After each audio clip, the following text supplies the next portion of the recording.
at the Global Policy Institute. He is currently in Saint-Malo in northern France. Jacques, welcome to the program. Why exactly is Emmanuel Macron so upset? Is it because of this massive defense deal that now France won't be able to deliver to Australia, or is he personally hurt?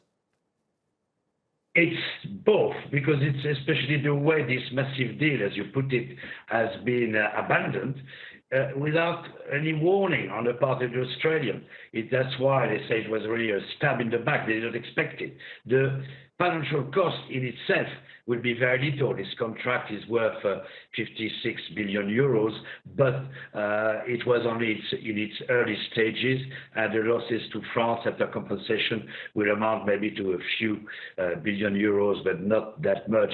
There will be loss of jobs. But it's mostly the way it has been done, the way France was, as the Prime Minister stabbed in the back. It showed a lack of respect for France, the fact that this negotiation had been taking place between the US, Australia and the UK for months, and they did not have any prior warning, and it came out of the blue, and they thought it was humiliating. That's the reason why Macron reacted so strongly by recalling its ambassador, because it thought that it's not something that can be done between what are supposed to be allies, especially, as the Americans say, as a compensation to the oldest ally of the United States, is France, who backed its independence war.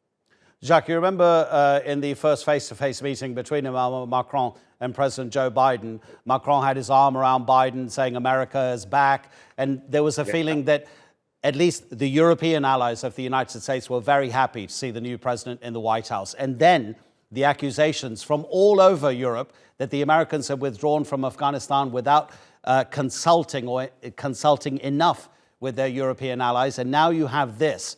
Do you think there is going to be some sort of greater fallout? I mean, recalling ambassadors, okay, whatever. It's not that big a deal, really. But could this become more serious? Whether they can have more serious retaliation is a very difficult issue. But it's true that it was France and Europe who were thinking that maybe Biden would be more considerate towards his allies, has acted exactly like Trump. And it shows that there's no change at all in the American foreign policy. It's America first. America decides, and you accept or you follow if you're in the Western camp. So it poses really strong questions to all the allies in the Western world, the allies of America, even though they might have concerns about China.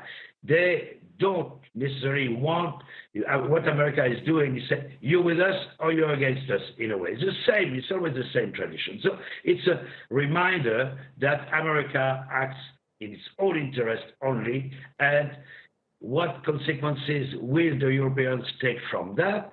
It's difficult to say at this stage, because most Europe is not united on this point of view.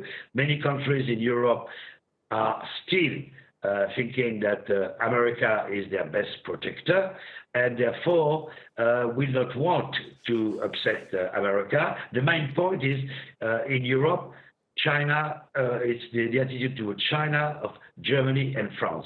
France was trying to develop a third way, more or less in agreement with the Germans in its dealing with China.